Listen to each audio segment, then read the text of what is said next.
मुस्लिम हजरात को दीन इस्लाम की तरफ दावत देने का एक मौका पा सके इंशाअल्लाह। सबसे पहली चीज ये तसव्वुर करना कि इस्लाम से कोई खौफ आ सकता है, ये खुद बड़ी अजीब बात होगी, क्योंकि लफ्ज इस्लाम अरबी लफ्ज सलाम और फिल्म से है।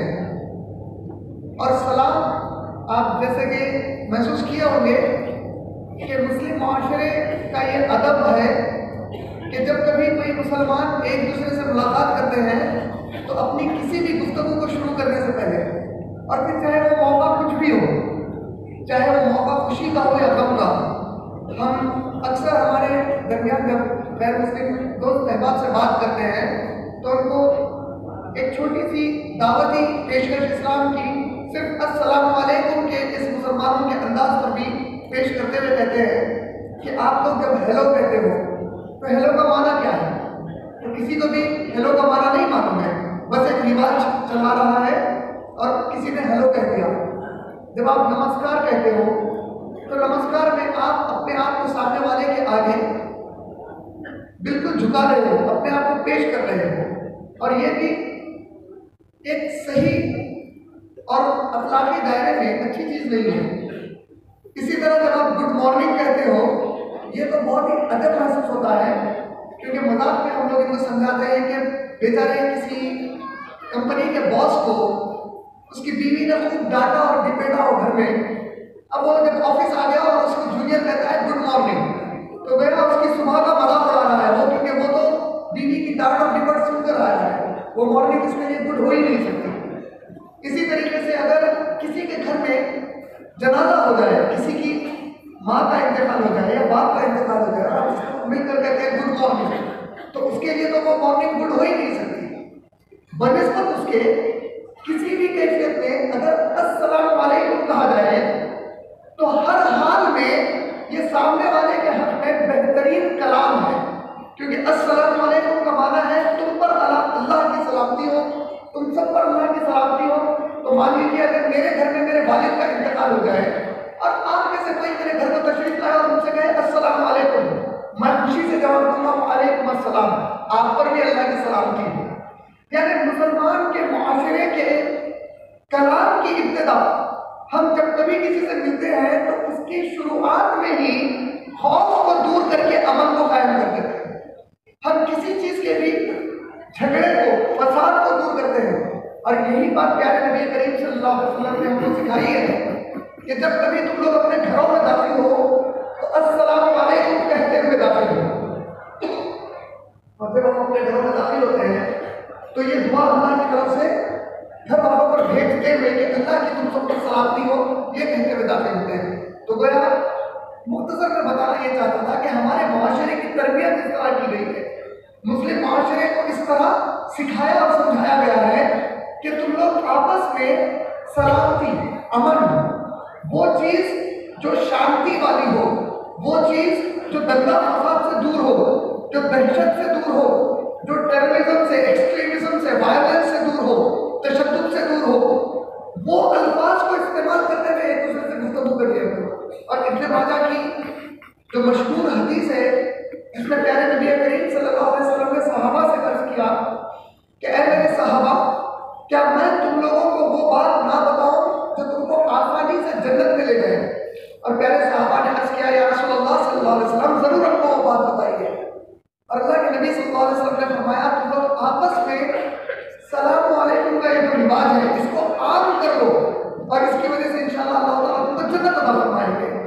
और जब कोई मुसलमान दूसरे मुसलमान को मिलता है, देखता है, अगर देखो वो नहीं भी पहचानता है उसे और अस्सलाम वालेकुम मुस्कुराते हुए कहता है, तो दोनों के दिल में एक दूसरे के लिए किसी किस्म का खौफ उसके बाद बाकी नहीं रहता। तो गोया मुस्लिम मुआशरे की तरबियत ही अमन और शांति और सलामती पर की गई है। और ये जो सलाम का लफ्ज है, इसी लफ्ज से दीन इस्लाम का नाम है।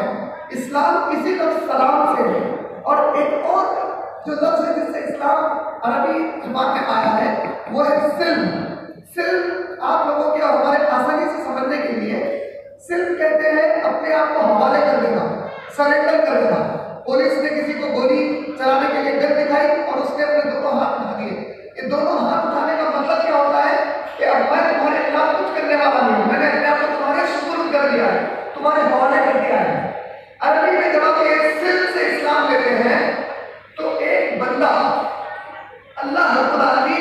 ऐलान करता है इस्लाम में दाखिल होकर कि ऐ अल्लाह, मैं सलामती से, कोई जबर से नहीं, कोई ऊपर दबाव से नहीं, किसी की दहशत से नहीं, किसी के डर से नहीं, किसी को ये सोचकर के इससे मुझे कुछ फायदा हो जाएगा इसकी वजह से नहीं, बल्कि मैं अपनी मर्जी से, अपनी खुशी से, मेरी जो अना है, मेरी जो ख्वाहिशात है, इन सबको मैंने ऐ रब आपके इस कानून के हवाले कर दिया।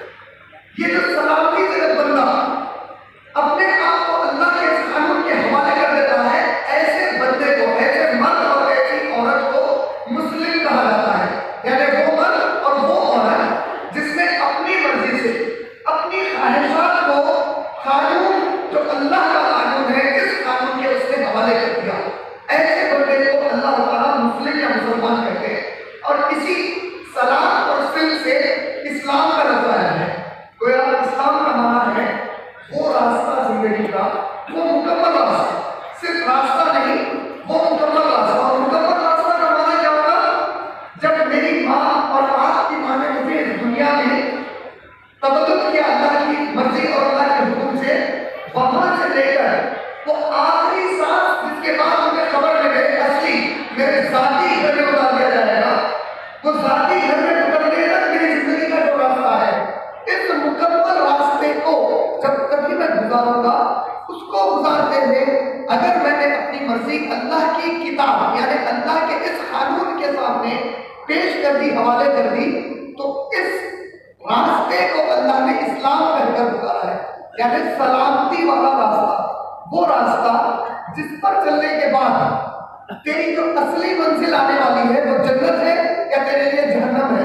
वो जो आखिरी तेरा नतीजा निकलने वाला है, अगर तू जन्नत में दाखिल होना चाहता है, अगर तू चाहता है कि तेरे साथ तेरे मरने के बाद भी सुकून का मामला हो, तेरे साथ शांति वाला मामला हो, तेरे साथ मुजरिम वाला मामला ना हो, तेरे साथ गुनहगार वाला मामला ना हो, तो इस रास्ते को जो जिंदगी में अता किया गया है, इस मेरी किताब के कानून के मुताबिक गुजार, और तुझे इसके बाद भी सलामती ही सलामती है। और इसी तरह जब आप सूरह क़ियामत पढ़ेंगे और आखिरी के सूरतें पढ़ेंगे, तो अल्लाह ने यही कहा कि जब जन्नती हो तो जन्नत में दाखिला दिया जाएगा। जब वो एंटर होंगे तो फरिश्ते उनको अस्सलाम अस्सलाम कहते हैं, तुम पर सलामती हो, तुम पर सलामती हो, यही सलामती के नारे के साथ दाखिल कर देंगे।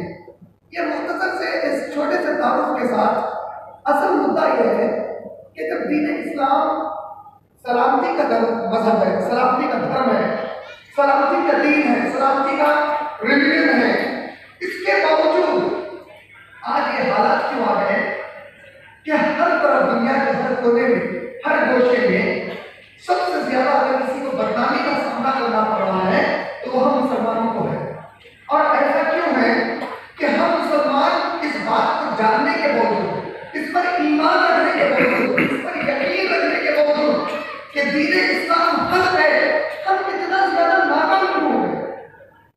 अगर आप लोग हमारी नाकामी, खुद की नाकामी की वजह देखेंगे तो एक बुनियादी वजह जो मुझे यकीन है कि इंशाअल्लाह मेरे उलेमा और मेरे शोयों इस पर मुझसे राजी होंगे, हमारी इस किताब से दूरी का नतीजा है। और इस किताब से दूरी का माना क्या है? हम में से आज यहाँ जितने भी मौजूद मेरे भाई बहने हैं, दुनिया में जितने मौजूद आज मुसलमान किसी भी जगह बसने वाले हों, आप अगर गौर करके देखेंगे तो कुरान मजीद की तिलावत लगभग हर मुसलमान करता है। अगर किसी को कुरान पढ़ने नहीं आता तो ये अल्लाह रब्बुल आलमीन का एहसान है इस उम्मत के ऊपर कि अल्लाह ने रमज़ान मुबारक का एक प्यारा ऐसा महीना अता फरमाया जिसमें एक ऐसा मुसलमान जिसको किताब खुद से खुलकर पढ़ने नहीं आता, वो कम से कम तरावी की नमाज में शामिल हो जाता है। वो मौका तलाश करता है कि किसी ना किसी बहाने अल्लाह की इस किताब को सुने। अल्लाह ने मुसलमानों के लिए एक ऐसी प्यारी इबादत कुरान की तिलावत के रमजान के महीने में राइज करवाई कि किसी न किसी जरिए से मुसलमान चाहे पढ़ा लिखा हो या अनपढ़, अल्लाह की किताब को सुनता रहता है और उसे इसको सुनने का मौका मिलता है। लेकिन फिर भी किताब से दूरी का माना क्या हुआ? तो अगर आप गौर करके देखेंगे, आज यहाँ पर जितने भी मेरे भाई और बहनें यहाँ मौजूद हैं, अगर मैं इनसे पूछूं आप लोग ये कुरान पढ़ते हैं तो आप लोग क्या सोच कर ये कुरान पढ़ते हैं? आप लोगों की कुरान पढ़ने पर सोच क्या है? तो आप लेकिन 99% जवाब देंगे कि हम चाहते हैं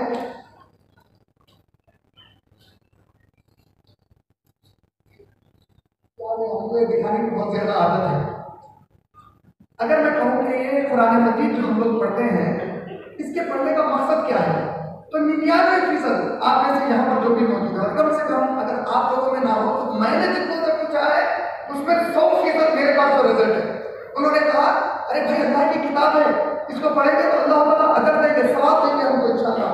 और ये कुरान मोहम्मद सल्लल्लाहु अलैहि वसल्लम के सीने पर नाज़िल हुई थी, माशाअल्लाह अल्लाह की किताब है भाई, इसलिए पढ़ते हैं।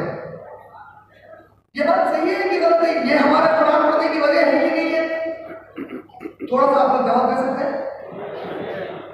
लेकिन सहाबा और नबी इस नियत से कुरान कभी भी नहीं पढ़े।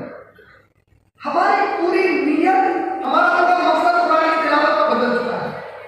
हम इस कुरान को आज सिर्फ सवाल की नियत से पढ़ रहे हैं। हमको इससे बिल्कुल कोई मतलब नहीं रहेगा कि जो मैं पढ़ रहा हूं इसमें मेरे रब की तरफ से मेरे लिए अहकाम क्या। अल्लाह के नबी और सहाबा सल्लल्लाहु अलैहि वसल्लम रज़ियल्लाहु ताला अन्हुम अजमईन इस कुरान को अगर पढ़ते तो उनकी फिक्र होती है समझने की कि अब मेरे लिए मेरे रब का हुक्म क्या। और वो किताब जो अल्लाह ने नाज़िल की है, आज अगर आप गौर करके देखेंगे, हम मुसलमान इसके साथ जो रवैये पर हैं बिल्कुल वही रवैया है जो हमारे बिल्कुल वही रवैया है जो हमारे हिंदू भाइयों का अपने वेद शास्त्र के साथ या हमारे ईसाई भाइयों का अपनी बाइबल के साथ है। ईसाई भाइयों का प्रॉब्लम तो यह है कि उनकी असली जो इब्रानी जुबान वाली किताबें वो तो आज पढ़ते ही नहीं है, सिर्फ तर्जुमों पर पूरी ईसाई की अंग्रेजी जुबान की। वेद शास्त्र जो पंडित जी वगैरह पढ़ते हैं संस्कृत जुबान में, सुनने वालों को पता ही नहीं कि वेद शास्त्र से क्या पता जा रहा है। वेद शास्त्र मंदिर में पढ़ा जाता है, नदस्य प्रतिमा आश्री यजुर्वेद चैप्टर 32 वर्ष नंबर 3 से पढ़ा जाता है कि जो माबूद है उसकी कोई शक्ल सूरत नहीं होती। मगर अदब बात यह है कि पढ़ने वाला मूर्ति को नहीं पता है और सुनने वाले को मालूम है कि वो पीछे मूर्ति है तो पूजा की मूर्ति की करता है। जिस किताब को वो मानता है कि ऊपर से ये किताब है, किताब मेरी है भाई, मूर्ति मत बनो। क्यों हो रहा है ये? क्योंकि सुनने वाले को मालूम ही नहीं है कि वो क्या सुन रहा है, कहने वाले को मालूम नहीं है कि वो तालीम क्या दे रहा है। दोनों की अपनी जगह पूछेंगे, हम भगवान की एक किताब को पढ़ चुके हैं। आज मुसलमान भी हमको ही रवैया कुरान के साथ अपनाए हुए हैं, किताब को पढ़ रहे हैं। मस्जिद को आ गए, इमाम ने तिलावत की कुरान की मस्जिद के अंदर, कहा कि शराब जुआ सूद ये सब हराम है, हिजाब का हुक्म है, सुन लिया बाहर निकल गया। कहने वाले इमाम साहब ने जो अहकामात पढ़े, बेचारे को पता ही नहीं चला कि इसके लिए अहकामात क्या थे। जब बाहर निकल गया तो इसकी जिंदगी की पूरी दौड़-धूप, इसकी जिंदगी की पूरी जिद्दोजहद, इसकी पूरी जिंदगी की कोशिश, इसके कामयाबी के जो पैमाने हैं, आज मुसलमान के कामयाबी के पैमाने क्या है? हमारे यहाँ एक फिक्र ये बन गई है कि अगर कोई तुम में से मुसलमान है, 5 वक्त की नमाज पढ़ता है और कारोबार उसका बहुत अच्छा चलता है और उसको एक जाती घर भी है, उसके बीवी बच्चे भी हैं, बच्चे भी अच्छा पढ़ते लिखे बड़े हो रहे हैं, बच्चे भी हुफाज भी बन गए, फिर अमेरिका में जॉब भी मिल गया या सऊदी के कोई बड़ी कंपनी में जॉब मिल गया, अल्लाह ताला बड़े खुश है, इससे हर चीज नवाज दी। ये हमारा पैमाना है। नबी और सहाबा के पास पैमाना क्या था? अल्लाह के नबी कहते हैं कि जो मुझसे मोहब्बत करेगा वो इंतजार करे, तूफान से ज्यादा तेज उस पर मुसीबत आए। अल्लाह के नबी पैमाना कुछ और बताए। हमारी जिंदगी की कामयाबी क्या है? एक जाती घर, एक नौकरी,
सियासी लोगों के बारे में था कि सियासतदान अक्सर दीन के नाम से अपनी पूरी सियासत चलाते हैं, तमाम वोट बैंक उनका दीन के नाम पर होता है।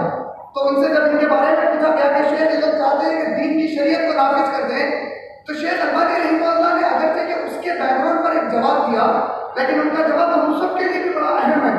उन्होंने जवाब में कहा कि कहने वाला जब कहता है कि मैं दीन को नाफिज करना चाहता हूँ, जरा गौर करके देख लो कि उसका जो 5 से 6 फुट का जिस्म है, जो अल्लाह ने उसको 5 से 6 फुट का जिस्म दिया, अगर वो उस पर पहले शरीयत को नाफिज कर सकता है तो फिर हो सकता है कि वो करे। लेकिन हमने की अक्सरियत अपने 5 से 6 फुट जिस्म के ऊपर ही अल्लाह के दीन को नाफिज नहीं कर पाती, और हम दूसरों को जब दीन के बारे में बता रहे हैं उनको गलतफहमियां बढ़ती जा रही है। रहा जहां तक मेरा आज का उन्वान इस्लाम का पैगाम अमन या खौफ, ये छोटी सी जो बातें थी आप लोगों के जहन में इस्लाह के लिए थी कि एक बार इस किताब को वापस उस मकसद से खोलिए जिस मकसद से अल्लाह ने मोहम्मद रसूलुल्लाह सल्लल्लाहु अलैहि वसल्लम को एक किताब दी। उस नियत से खोलिए, उस मकसद से खोलिए जिस नियत से प्यारे नबी करीम सल्लल्लाहु अलैहि वसल्लम ने इस किताब को पढ़ा और दूसरों को इसकी तालीम दी।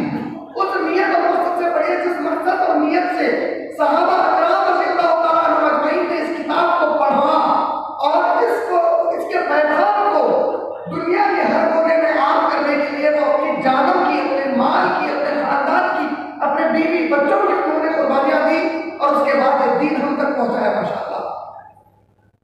जहां तक बात इस्लाम अमन या खौफ वाला पैगाम का मामला है, किसी भी चीज की पहचान उसकी बुनियाद के ऊपर होती है।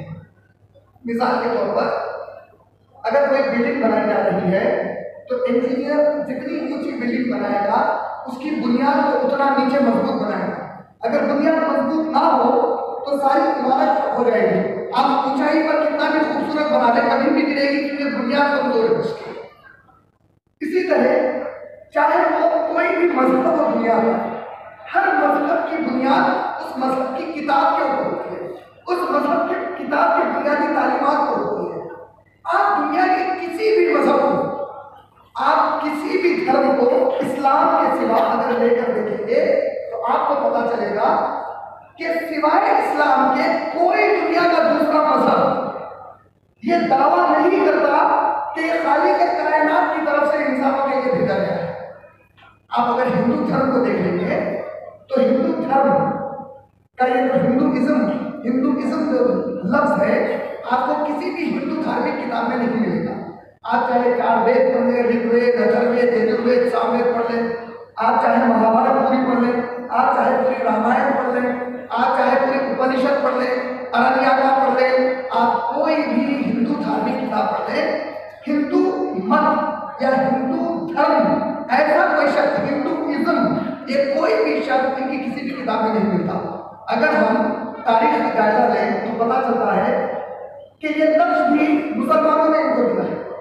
जब आप encyclopedia of religion and ethics जो न्यूयॉर्क अमेरिका से 1965 में शाये हुई, उसकी जिल्द नंबर 6 सफर नंबर 667 पर पढ़ेंगे तो उसमें पता चलता है कि जब मुसलमान पहली बार इस इलाके में आए तो उन्होंने इंदू दरिया, इंडस रिवर, इंडिया की बहुत मशहूर जो दरिया है, इसी के नाम पर हमारे मुल्क इंडिया का नाम रखा गया है।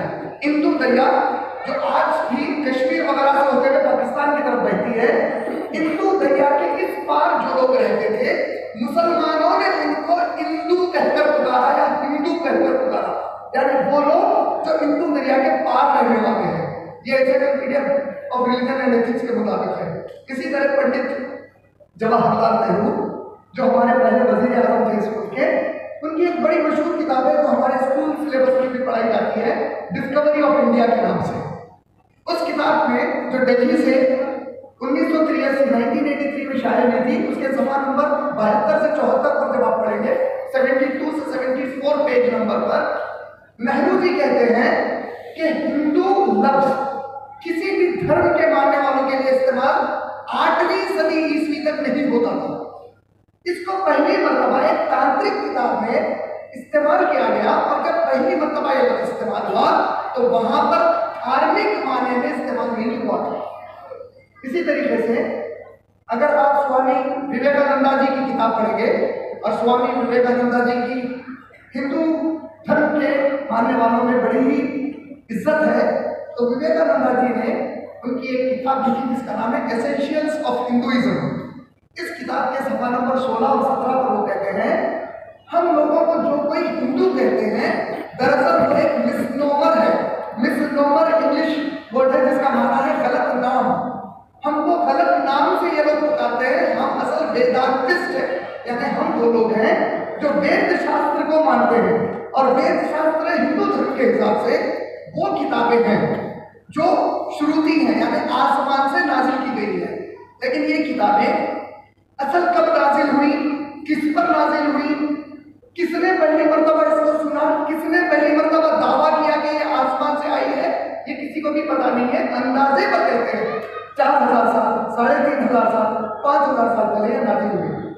ये पूरी बात बताने का मकसद ये था कि बुनियादी एतबार से अगर देखा जाए तो ये जो धर्म हिंदू धर्म है ये इस्लाम की तरह नहीं है जहां पर इनकी किसी किताब में कहा गया हो कि हिंदू धर्म आसमान से नाजिल हुआ है। ये नाम इंसानी लोगों ने खुद यहाँ बसने वालों ने इन लोगों के लिए ये नाम रखा है।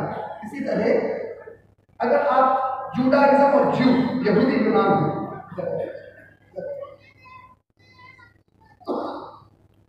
जुडाइज्म जिसे आप यहूदियत कहते हैं, यहूदियत या यहूदी जो धर्म है इसका अगर आप मुताला करेंगे तो जो आज हमारे ईसाई भाई बाइबल पकड़ करते हैं, बाइबल के दो हिस्से हैं। पहले हिस्से का नाम है पुराना अहदनामा, दूसरे हिस्से का नाम है नया अहदनामा। पुराने अहदनामे का मतलब जिसको इंग्लिश में ओल्ड टेस्टामेंट के लोग कहते हैं। ओल्ड टेस्टामेंट का मानना यह है कि आदम अलैहिस्सलाम से लेकर ईसा अलैहिस्सलाम के आने तक जितने पैगंबर आए उनका तस्करा ओल्ड टेस्टामेंट पुराने अहदनामे में। न्यू टेस्टामेंट का माना है नया अहदनामा, यानी ईसा अलैहिस्सलाम के बाद लिखा गया और उनके बाद वालों ने लिखा, ईसा अलैहिस्सलाम के वाक़यात लिखे। ये पूरी जब आप बाइबल पढ़ते हैं तो यहूदियत, जुडाइज्म या ज्यू ये लफ्ज़ आपको एक मरतबा भी इनकी किताब में नहीं मिलता। हद तो यह है कि अगर यूनाइटेड नेशन, आज का यूनाइटेड नेशन में आप पूछेंगे भाई ज्यू किसे कहते हो, तो ज्यू वो लोग सिर्फ उस आदमी को और औरत को मानते हैं जिसके पास इजराइल की सिटीजनशिप है। ये यूनाइटेड नेशन का कह रहा हूं, यूनाइटेड नेशन जिसके पास इजराइल की सिटीजनशिप है, इजराइल का पासपोर्ट है, उसको यहूदी मानता है। क्योंकि यहूदी लफ्ज का आज भी कोई फिक्स डेफिनेशन मौजूद नहीं है। तो ये कहना कि यहूदियत अल्लाह ने नाजिल की, ये गलत बात है। लोगों ने बाद में अल्लाह ने जो दीन इस्लाम नाजिल किया था उसकी गलत शाख बनाई और उस शाख का लोगों ने नाम यहूदियत रख दिया। इसी तरह जब आप ईसाइयत का मुताला करेंगे, पूरी बाइबल में क्रिश्चियनिटी ये लफ्ज एक बार भी नहीं आया है। एक बार भी लफ्ज क्रिश्चियनिटी नहीं आया। ईसाइयत, ईसा अलैहिस्सलाम ने लफ्ज क्रिश्चियन या क्रिश्चियनिटी की जिंदगी में एक बार भी नहीं सुना। ईसाइयत या ईसाई ये लफ्ज ईसा अलैहिस्सलाम ने बाइबल के मुताबिक अपनी पूरी हयात में जब तक वो उठाए नहीं गए बाहयात, एक दफा भी ये लफ्ज नहीं सुना।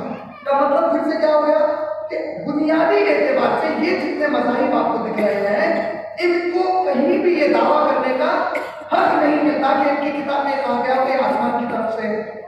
इसी तरीके से बुद्ध मत देख लीजिए आप, तो बुद्ध मत तो वो धर्म है जिसमें कई गैर बुद्ध जो बुद्धिस्ट नहीं होते, जैसे हम मुसलमान हैं, हम बुद्धिस्ट नहीं हैं, हम बुद्ध मत के मानने वाले नहीं हैं, लेकिन हमको गलतफहमी इनको देख कर होती है कि ये लोग गौतम बुद्धा को अपना माबूद मानते हैं।